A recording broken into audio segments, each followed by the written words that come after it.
In this video, we shall start the chapter Work and Energy. So, what is work? Work का definition, literal meaning और scientific definition दोनों अलग होगा. Suppose कोई इंसान है जो बहुत देर से पढ़ाई कर रहा है. Suppose you are studying for 2 hours, but scientifically work done is 0. ऐसे बोलेंगे कि इतने देर से काम कर रहे हैं, इतना मेहनत कर रहे हैं, लेकिन अगर साइंस के लैंग्वेज में देखेंगे तो वर्क डन 0 होगा. क्यों? क्योंकि वर्क डन 2 चीज़ों पर डिपेंड करता है. साइंस के अकॉर्डिंग वर्क तभी होगा जब एक फोर्स अप्लाई किया जाएगा, फोर्स मस्ट बी अप्लाइड, और सेकंड डिस्प्लेसमेंट होना होगा. So suppose this is one substance. इसमें जब फोर्स लगा रहे हैं और ये आगे की तरफ मूव कर रहा है तो हम बोल सकते हैं वर्क डन है. अब सपोज़ ये यहाँ रखा है और हम फोर्स लगा रहे हैं बट उसके बाद भी ये हिल नहीं रहा, तो force is there but displacement is 0, so work done 0 होगा. तो वर्क डन साइंस के लैंग्वेज में तब बोलते हैं जब दोनों फैक्टर होगा. इसी वजह से इसका फॉर्मूला आता है W = F/S. इससे क्या समझ में आ रहा है कि जितना ज़्यादा फोर्स उतना ज़्यादा वर्क, जितना ज़्यादा डिस्प्लेसमेंट उतना ज़्यादा वर्क डन. फोर्स का यूनिट क्या होता है? न्यूटन, और डिस्प्लेसमेंट का होता है मीटर. तो वर्क का यूनिट क्या बन गया? Newton metre. इसी न्यूटन मीटर को जूल के फॉर्म में लिखा जाता है, JOULE, joule. So what is the SI unit of work? It is joule. See, everything is written here. Work done is positive only when a force acts on an object or object gets displaced. Object भी हिलना चाहिए. जैसे एक girl एक trolley को खींच रही है, तो ट्रॉली को पुल कर रही है तो वो फोर्स भी दे रही है, और ट्रॉली मूव हो रहा है तो वो डिस्प्लेस भी हो रहा है. एक सामान को हम इस तरह से ऊपर से नीचे से ऊपर किए, तो यहाँ डिस्प्लेसमेंट भी है और फोर्स भी अप्लाई हो रहा है. तो ये सारे केसेस में वर्क डन पॉजिटिव होता है. This is the formula W = F/S. तो 1 जूल अगर लिखेंगे, W = F/S बोले, तो वर्क डन 1 जूल कब होगा? जब फोर्स होगा 1 न्यूटन का और डिस्प्लेसमेंट होगा 1 मीटर का. तो what is 1 joule of work? ये डेफिनेशन लर्न करना ज़रूरी है.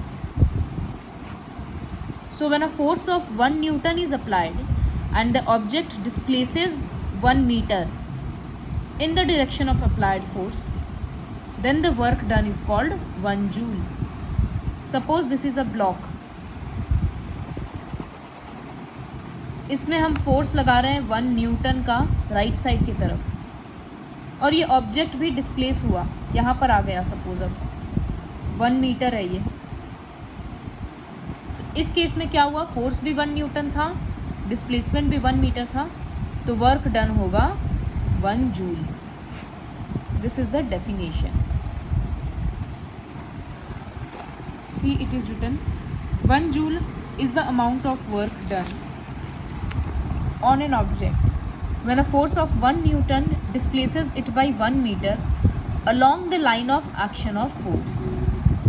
इसका मतलब है कि जिधर फोर्स लगा रहे हैं उसी तरफ डिस्प्लेसमेंट होना ज़रूरी है. सपोज एक बॉल रोल कर रहा है राइट साइड में, खुद से रोल करते हुए वो आया था, लेकिन हम उसमें लेफ्ट साइड की तरफ फोर्स लगा रहे हैं 1 न्यूटन का. तो बॉल इसी तरफ जा रहा है क्योंकि इधर का स्पीड बहुत ज़्यादा है, लेकिन जब हम अपोजिट फोर्स लगाएंगे तो क्या होगा? उसका स्पीड थोड़ा कम जाएगा ना, स्पीड विल डिक्रीज. तो इस केस में फोर्स इस तरफ काम कर रहा है, लेकिन डिस्प्लेसमेंट किधर हो रहा है? इधर. तो वर्क डन नेगेटिव होता है. So when force and displacement acts along different directions, then work done is said to be negative.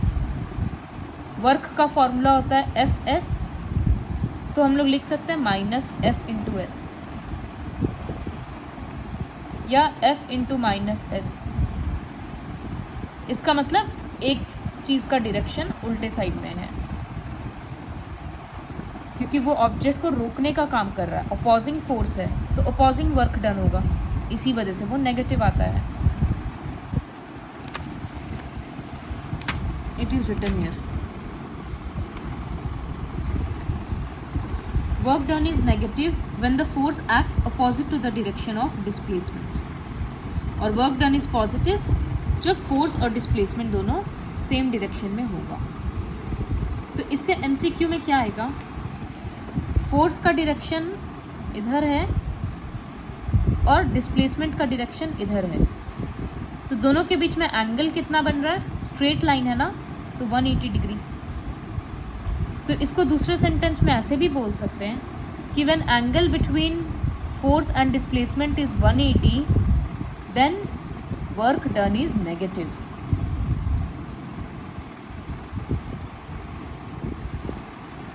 एक और चीज़ है जो बुक में नहीं लिखा है, ये पहले के क्लास में लेकिन पढ़ा हुआ है, कि when force and displacement acts at 90 degree, suppose इधर फोर्स है और इधर डिस्प्लेसमेंट है और 90 डिग्री है, तो वर्क डन 0 होता है. ये सब एक्स्ट्रा पार्ट है जो एमसीक्यू के कारण पढ़ना पड़ेगा. जब 180 होगा एंगल तो वर्क डन नेगेटिव होगा, और जब 90 डिग्री होगा तो वर्क डन 0 होगा. इसके बारे में और भी पढ़ते जाएंगे. अब जैसे ये क्वेश्चन है, a pair of bullocks exert a force of 140 Newton on a plough. तो एफ दे दिया 140, डिस्प्लेसमेंट दे दिया 15, तो how much work will be done, 140 into 15, और यूनिट लिखेंगे जूल, जे. इस तरह से सम करेंगे. So this is all about work. Next topic is energy. I'll only give the introduction. So what is energy? हम लोग एनर्जी का बहुत सारा एग्जाम्पल देखे थे कि sun is the biggest source of energy, क्योंकि अल्टीमेटली अर्थ में लाइफ पॉसिबल है बिकॉज ऑफ सन. फिर हीट एनर्जी होता है, लाइट एनर्जी, साउंड एनर्जी, अलग अलग एनर्जी है. So what is energy? Energy is basically the capacity to do work. काम करने के कैपेसिटी को एनर्जी बोलते हैं.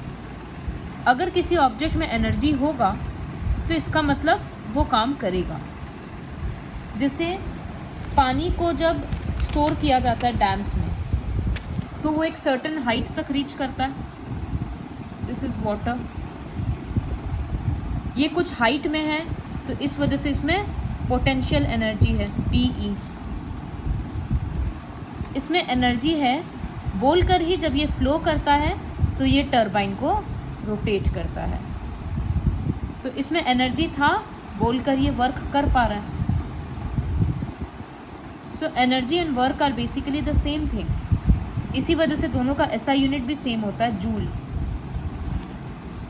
सो what is energy? Capacity to do work.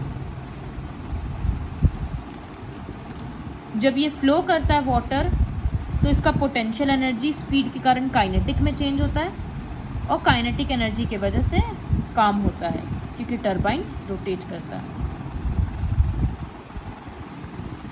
So what is 1 joule of energy? जिस तरह से हम लोग 1 जूल ऑफ वर्क देखे थे कि 1 न्यूटन इंटू 1 मीटर, ये था वर्क के लिए.